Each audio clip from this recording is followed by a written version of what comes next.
김훈이 말하는 나이듦, 아직도 후회하며 사는가? 우리는 살아가면서 수많은 순간을 지나쳐 왔습니다. 젊었을 때는 앞만 보고 달려왔지만 어느 순간 뒤를 돌아보면 어쩌면 놓쳐버린 것들이 더 많을지도 모릅니다. 나는 배운 게 없다.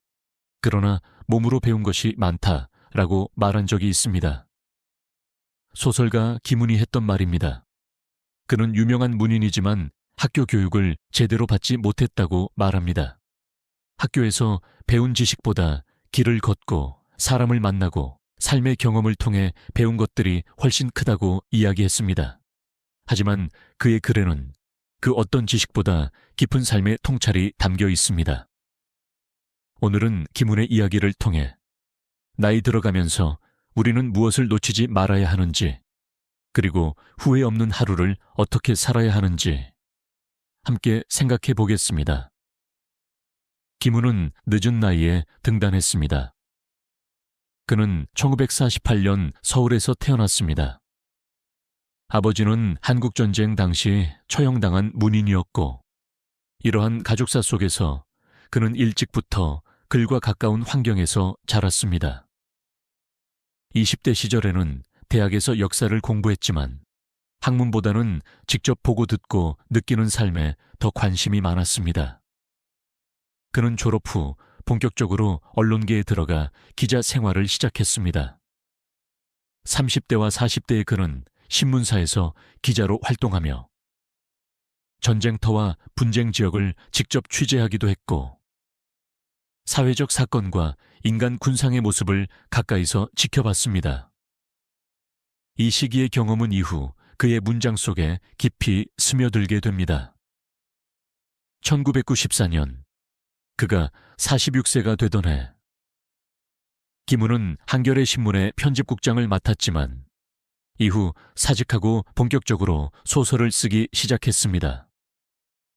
50세가 되던 1996년, 첫 소설 빗살무늬토기의 추억을 발표하며 문단에 공식적으로 데뷔했습니다. 그리고 2001년 53세의 나이에 발표한 칼의 노래가 큰 반향을 일으키며 그는 한국 문학에서 독보적인 작가로 자리 잡았습니다. 이후 60대에 접어든 그는 현의 노래, 남한산성 등의 작품을 연이어 발표하며 역사와 인간, 고독과 책임을 다루는 깊은 문체를 확립했습니다. 70대가 된 이후에도 그는 여전히 활발히 활동하며 공터에서 달 너머로 달리는 말 같은 작품을 내놓았습니다. 그리고 그는 지금도 여전히 글을 쓰고 있습니다. 젊은 시절, 그는 전국을 떠돌며 길 위에서 삶을 배웠고, 중년에는 기자로서 세상을 기록하며 현실을 마주했습니다. 그리고 50대 이후에는 소설가로서 그가 보고 느낀 삶을 글로 담아내고 있습니다. 김훈의 행적을 돌아보면 그는 인생의 어느 시점에서도 멈추지 않았습니다. 기자에서 작가로 역사적 인물을 다루던 소설에서 현대 사회를 이야기하는 작품으로 그는 끊임없이 변화하며 나이와 상관없이 새롭게 도전해 왔습니다. 그의 대표작인 칼의 노래는 이순신 장군의 내면을 다룬 작품입니다. 그런데 이 책을 읽어보면 단순한 역사 소설이 아닙니다. 이순신이라는 인물을 통해 삶과 죽음, 책임과 고독, 그리고 후회에 대한 깊은 고민을 담고 있습니다. 김훈은 말합니다. 인생은 늘 후회를 남긴다. 하지만 그 후회를 어떻게 마주하는지가 중요하다. 우리도 한번 생각해 봅시다. 혹시 지금도 과거를 후회하며 놓쳐버린 기회들을 아쉬워하고 있지는 않은지, 지금 이 순간을 살아야 하는데 여전히 어제의 실수를 곱씹으며 시간을 흘려보내고 있지는 않은지, 김훈의 글을 읽다 보면 그는 삶의 무게를 누구보다 잘 알고 있는 사람이라는 생각이 듭니다. 그는 이렇게 말합니다. 사는 것은 버티는 것이다. 우리는 모두 버티며 살아갑니다. 젊었을 때는 가정을 책임지느라 버텼고, 일터에서 버텼고, 아이들을 키우느라 버텼습니다. 이제는 조금 쉬어도 되는 나이가 되었는데 이제는 무엇을 위해 살아야 할까요? 김우는 말합니다. 버티는 것 자체가 삶이다. 그리고 삶의 마지막 순간까지 우리는 버텨야 한다. 이 말이 처음에는 힘들게 들릴 수도 있습니다. 그러나 생각해보면 우리가 버틴다는 것은 아직 살아있다는 뜻입니다.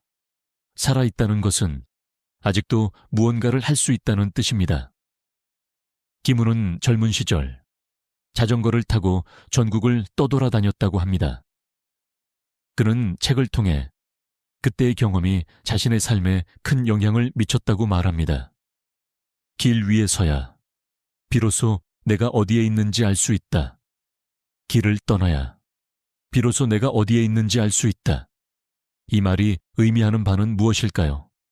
사람은 익숙한 곳에만 머물면 자신이 어디에 있는지조차 알지 못할 때가 있습니다. 그래서 가끔은 익숙한 환경을 벗어나야 합니다. 그렇다고 꼭 먼 여행을 떠날 필요는 없습니다. 매일 다니던 길을 조금 바꿔보는 것도 좋습니다.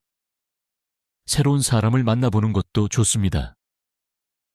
그리고 무엇보다도 중요한 것은 새로운 경험을 받아들이는 태도입니다. 나이가 들었다고 이제 새로운 것을 시작하기 늦었다고 스스로 한계를 정하지 마십시오. 그는 말합니다. 나는 배운 게 없다. 그러나 길에서 배운 것이 많다. 인생은 결국 배우는 과정입니다. 우리는 나이가 들면서 새로운 것을 배우는 일을 멈추곤 합니다. 하지만 배움은 책 속에만 있는 것이 아닙니다. 사람들과의 대화 속에서, 매일 마주하는 작은 일상 속에서 우리는 여전히 배울 수 있습니다. 그러니 오늘 하루를 그냥 흘려보내지 마십시오. 이 하루 속에도 우리가 배울 수 있는 무언가가 반드시 있습니다. 그렇다면 후회 없는 하루를 살기 위해 우리는 무엇을 해야 할까요? 김우는 말합니다. 사람은 결국 하루를 살아가는 존재다. 지나간 삶을 후회하지 마십시오. 다가오지 않은 미래를 걱정하지 마십시오. 우리는 결국 오늘 하루를 어떻게 살아가느냐에 따라 삶의 의미가 달라지는 것입니다. 오늘 하루 누군가에게 따뜻한 말을 건네보십시오. 오늘 하루 내가 할 수 있는 일에 집중해 보십시오. 오늘 하루 내가 살아있음을 온전히 느껴보십시오. 그 하루가 쌓이면 결국 후회 없는 인생이 됩니다. 김훈이 말하는 나이듦, 그것은 어쩌면 남은 시간 속에서 우리가 어떻게 하루를 만들어가느냐에 달려 있을지도 모릅니다. 지금 이 순간 여러분은 후회 없는 하루를 살고 계십니까? 혹시 오랫동안 미뤄둔 일이 있습니까? 한 번쯤 도전해보고 싶었던 일이 있습니까? 그렇다면 지금 선택하십시오. 지금 시작하십시오. 김훈은 말했습니다. 인생은 버티는 것이다. 그러나 버틴다는 것은 여전히 살아있다는 뜻이다. 우리는 아직 살아있습니다. 그러니 이 하루를 소중하게 만들어 갑시다. 오늘은 소설가 김훈을 통해 우리들 삶의 자세에 대해 이야기해 봤습니다. 영상이 도움이 되셨다면 영상의 좋아요를 부탁드립니다. 구독과 댓글도 해주시면 영상 제작에 큰 힘이 됩니다. 감사합니다.